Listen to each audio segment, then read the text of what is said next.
Hello everybody, VM Reviewer 86 here, and this is part 2 of the Kyocera Event review.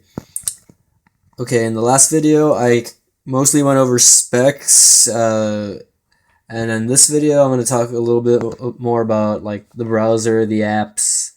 I'm going to go over scores like on speed test and quadrant standard, and if I would recommend this phone to you if you were to go out and purchase it. Okay, starting with the browser, by default you have the stock browser, and this phone does come installed with Google Chrome, which is right underneath it. Sorry if the camera quality is a little bad there.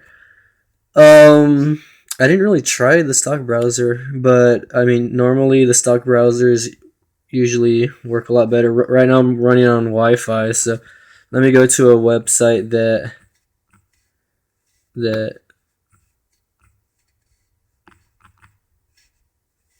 that'll, let's see, we'll try Phone Arena, and this is running on Wi-Fi as said, and we'll go to a website that has a lot of pictures and all that good junk that you would want to see in a website that runs off a browser, and see how the phone can handle. And as you can see, this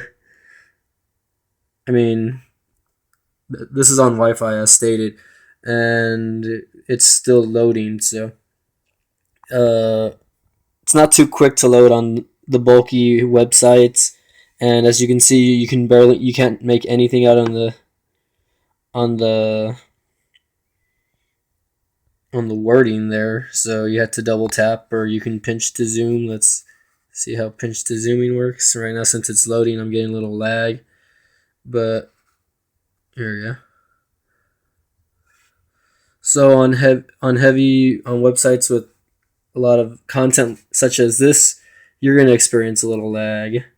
But as you can see there, my finger moving up and down, the page seems to move somewhat smoothly as far as its transitioning goes.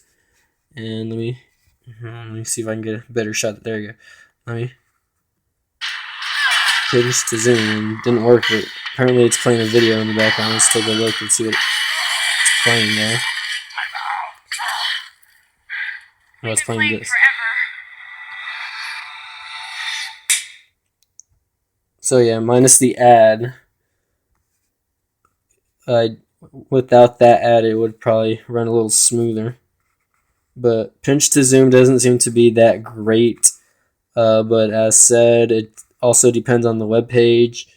When I take pictures and stuff like that, pinch to zoom seems to work fine. So, you're gonna deal with a little lag. It's got only a gigahertz processor. You can see there, you get little white areas.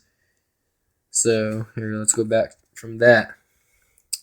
Let's go back to the home really quick. Okay, so browser aside, it's not the greatest. Chrome probably works a little differently. Let's take a look at Chrome.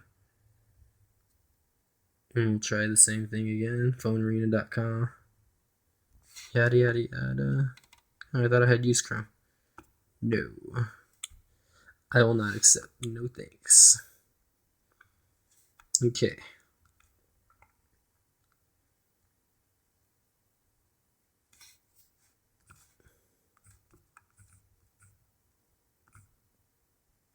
Okay, we'll do PhoneArena.com again. And this is under Wi-Fi.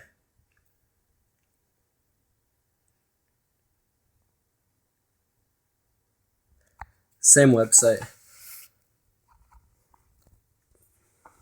Let me just tell you guys, apps like YouTube, as long as you're connected to Wi-Fi, you shouldn't really experience any difficulty with it. And as you can see here, Chrome, it seems to work a little better. So I guess depending which browser you're using, you can see there that pinch to zoom works a lot better on the Chrome browser than it does on the stock default browser. But it differs, like I said. And okay, let's go back.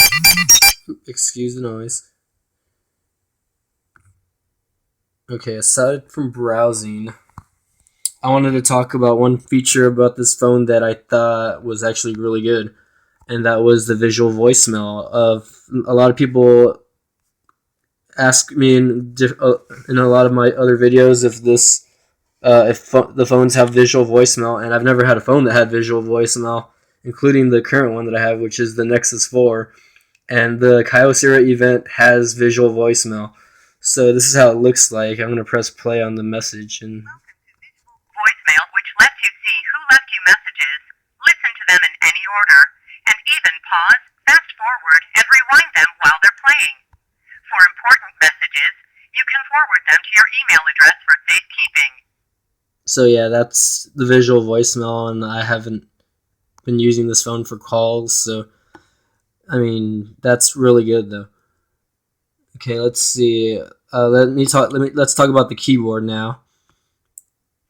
The keyboard. This phone comes stock actually with swipe, and right now I have it set to the English keyboard, but by default it comes with swipe. And here I opened up a notepad, and I'm not a fan of swipe, but it does work if you get used to it. Let's see. I'm gonna try typing out with swipe. The quick brown. Okay. The quick broken fox is excited to make this review. Okay, this is excited to make it excited. Okay, so you're gonna get a couple of errors. Anyone that has had swipe can figure out that it's not perfect, but if you're more of a one finger type person, if normally I'll use the thumb, but I was using my index there.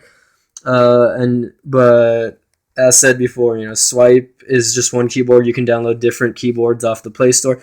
I noticed that while typing on with the regular, I guess the ice cream sandwich keyboard, that you do get a little bit of lag as far as typing goes. And sorry, I would normally use two hands, but I'm using the other hand to hold the camera. But I mean, you do notice a little stutter on occasion when typing. So I mean, and the autocorrect obviously is going to fix it. I mean, if lag when typing words out on your phone is going to be a deal breaker, then I wouldn't recommend getting this phone. Let's see what else. Where can we start with? Okay, so that's the keyboard. And as said before, you can download many different keyboards off the Play Store. If you don't like these two, you can try another one. Okay, let me run a speed test, and let me turn off the Wi-Fi here. That's the notification bar, by the way. As you can see there, I have my battery level percentage with the widget that I installed. Okay, let's run a speed test really quick. I might have to take a few separate videos here, okay, because I took too long with the browsers. Okay, let's see. Oh yeah, turn off the Wi-Fi, and then let me go ahead and start speed test, and hopefully it picks up the 3G network. Try again.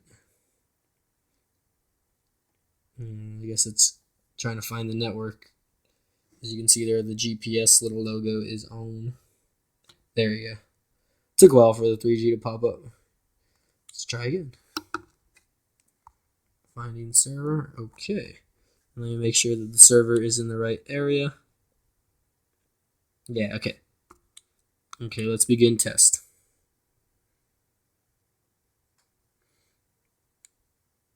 Alright, this is Sprint's 3G network, data network, so don't expect great speeds.